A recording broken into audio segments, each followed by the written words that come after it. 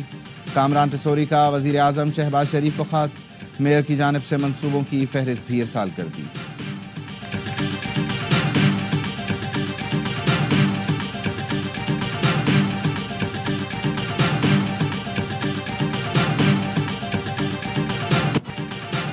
اسرائیل نے امن معاہدہ توڑ کر غزہ پر شب خون مارا۔ فلسطین میں شیرخوار بچے زندگی اور موت کی کشمکش میں تڑپ رہے ہیں۔ مولانا فضل الرحمان کا ویڈیو پیغام، کہا گریٹر اسرائیل کی طرف بڑھتے قدموں سے کوئی عرب ملک نہیں بچ سکے گا، مسئلہ حرمین شریفین تک آئے گا۔ پاکستان سے علماء سے رابطہ کیا ہے۔ 10 اپریل کو اسلام آباد میں کنونشن اور 13 اپریل اتوار کو کراچی میں عظیم الشان اسرائیل مرد آباد مظاہرہ ہوگا۔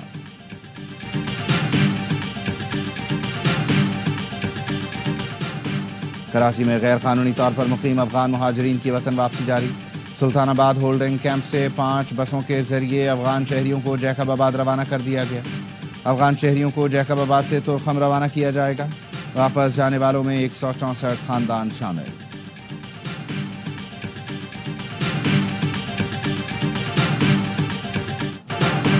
بشرا بی بی نے جیل میں بہتر سہولتیں مانگ لیں، درخواست کی سماعت آج ہوگی۔ رجسٹرار ہائی کورٹ نے اعتراضات کے ساتھ درخواست سماعت کے لیے مقرر کر دی۔ بشرا بی بی بطور خاتون اول وزیر اعظم ہاؤس میں مقیم نہیں، قانون کے مطابق بہتر سہولتوں کی حقدار ہیں۔ جیل حکام کو درخواست دی، لیکن سپرنٹینڈنٹ اڈیالہ جیل نے بشرا بی بی کی درخواست پر کان نہیں دھرے۔ بشرا بی بی کے شوہر کو اسی جیل میں بہتر سہولتوں کا حقدار قرار دیا گیا۔ جیل رولز کے تحت بشرا بی بی کو بہتر سہولتوں کی فراہمی کا حکم دیا جائے۔ سابق وزیر اعظم کی اہلیہ 190 ملین پاؤنڈ کیس میں 7 سال قید کی سزا کاٹ رہی ہیں۔ سوشل میڈیا پر انتشار پھیلانے کا الزام، پی ٹی آئی رہنما آج دوبارہ جے آئی ٹی میں طلب۔ رؤوف حسن، حماد اظہر، شبلی فراز، عالیہ حمزہ اور ارسلان خالد کو صبح 11 بجے پیش ہونے کی ہدایت۔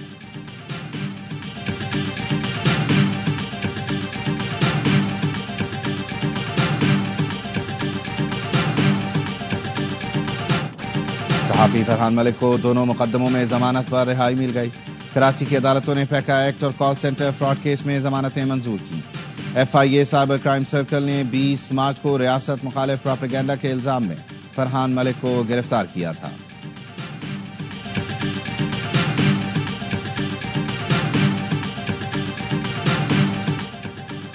کئی گھنٹے تعطل کے بعد ریلوے آپریشن بحال۔ گرین لائن ایکسپریس 5 گھنٹے تاخیر سے رات 3 بجے اور ملت ایکسپریس 10 گھنٹے تاخیر سے 3:15 بجے روانہ ہوئی۔ شاہ حسین ایکسپریس 9 گھنٹے تاخیر سے صبح 4 بجے اور سکھر ایکسپریس 5 گھنٹے تاخیر سے صبح 4 بجے روانہ ہوئی۔ خیبر میل پاور پلانٹ میں فنی خرابی کے باعث تاخیر کا شکار رحمان بابا پاکستان ایکسپریس کے سفر نہ کرنے والے مسافروں کو رقم واپس کر دی گئی۔ جن مسافروں کو ریفنڈ نہیں ملا ان کو صبح ریلوے سٹی بکنگ آفس سے رجوع کرنے کی ہدایت۔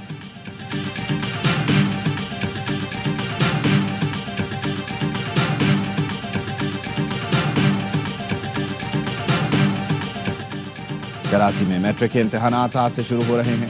امتحانات میں نقل کی روک تھام کے لیے سخت اقدامات، پرچہ آؤٹ کرنے والوں کے خلاف ایف آئی اے کارروائی کرے گی۔ میٹرک بورڈ نے F I A cyber crime wing کو خط لکھ دیا۔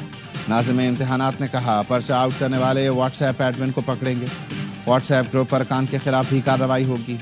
خیبر پختونخوا میں بھی میٹرک کے امتحانات کا آج سے آغاز۔ امتحانات میں 9,20,000 سے زائد طلبہ و طالبات حصہ لیں گے۔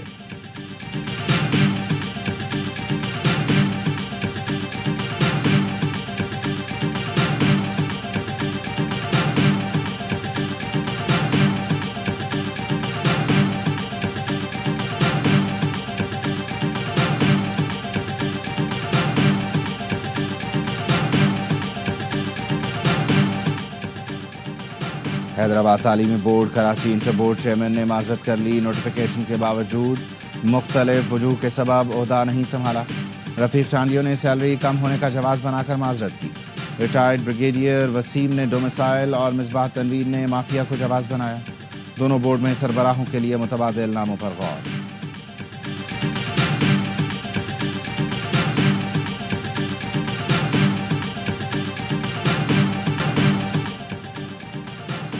ایسل ایڈیشن 10 کے لیے آرمی اور رینجرز کی خدمات طلب۔ محکمہ داخلہ پنجاب نے وفاقی وزارت داخلہ کو درخواست بھجوا دی۔ لاہور، راولپنڈی اور ملتان میں میچوں کی سیکیورٹی کے لیے دستے طلب کیے گئے ہیں۔ ایس ایس جی کمانڈوز اور آرمی ایوی ایشن کے ہیلی کاپٹر کی خدمات بھی طلب کی گئیں۔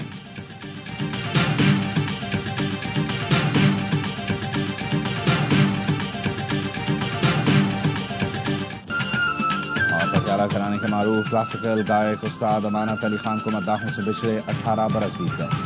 اسد امانت کے گائے ہوئے گیت آج بھی کانوں میں رس کھولتے ہیں۔